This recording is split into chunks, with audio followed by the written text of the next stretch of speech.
సనాతన రకాలు ఉన్నాయి. వాటిని రైతుల భాషలో అయితే సైంటిస్టులు ముతక విత్తనాలు, ముతక పంట అనేవాళ్ళు.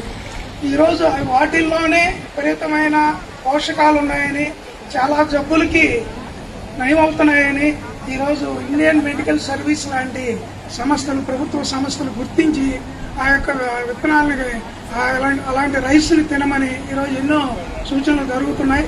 కానీ మన రీసెర్చ్ స్టేషన్స్లో ఆ వంగడాలకు ప్రాధాన్యత లేదు. ఈరోజు రైతులే వాటిని సీడ్ బ్యాంకులుగా ఏర్పాటు చేసుకొని, నాకు తెలిసి కొంతమంది రైతుల్ని కలిసినప్పుడు ఒక్కొక్క రైతు దగ్గర 100, 200, 2000 రకాల దాకా సనాతన విత్తనాలు ఉన్నాయి. కానీ మనం ఇప్పుడు గ్రీన్ రెవల్యూషన్ రావడం జరిగిందో అప్పుడు హైబ్రిడ్ వెరైటీస్ని మనం ఎక్కువ తీసుకురావడం.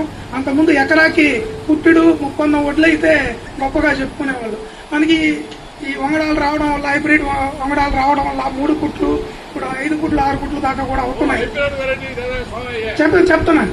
ఇప్పుడు మీరు ఆ రకాలతో పాటు కూడా మన సాంప్రదాయ విత్తనాలని కూడా రీసెర్చ్ సెంటర్స్ లో ఆధునీకరించి ఆర్గానిక్ వ్యవసాయం చేసే రైతులకు కానీ, మిగతా రైతులకు కానీ ఫౌండేషన్ సీడ్ రూపంలో కానీ, సర్టిఫైడ్ సీడ్ రూపంలో కానీ శాస్త్రజ్ఞులు మీ యొక్క రీసెర్చ్ స్టేషన్స్ నుంచి అందించాలని కోరుతున్నాను.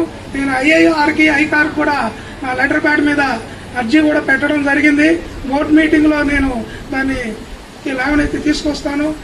రాష్ట్ర కేంద్ర ప్రభుత్వాల ద్వారా ఏ సహకారం కావాలో నా ద్వారా శాస్త్రజ్ఞులు కానీ, రీసెర్చ్ సెంటర్స్ కానీ నా సహకారం అందిస్తానని, మీ యొక్క సలహాలు ఏమైనా ఉన్నా కూడా నాకు ఆ లెటర్ రూపంలో ఇస్తే నేను పైన జాతీయ రైస్ సెంటర్ మనకి హైదరాబాద్లోనే ఉండేది కాబట్టి నేను ఒక సంధానకర్తగా రైతులకు కానీ, అట్లాగే శాస్త్రజ్ఞులకు కానీ, ప్రభుత్వానికి సంధానకర్తగా చేస్తాను. ఇది చాలా బర్నింగ్ ప్రాబ్లం. ఈరోజు ఆర్గానిక్ రైతులు ఆ ఫౌండేషన్ సీడ్, సర్టిఫైడ్ సీడ్ తెచ్చుకోవడానికి ఎక్కడో ఉత్తరప్రదేశ్లోనో, బీహార్లోనో, గుజరాత్లో ఉన్నటువంటి ఆ రైతుల దగ్గరికి వెళ్ళి తీసుకొచ్చుకుంటున్నారు.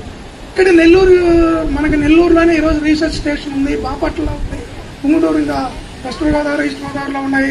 4 సెంటర్స్ మన ఆంధ్రప్రదేశ్లోనే, విభజన ఆంధ్రప్రదేశ్లోనే ఉన్నాయి.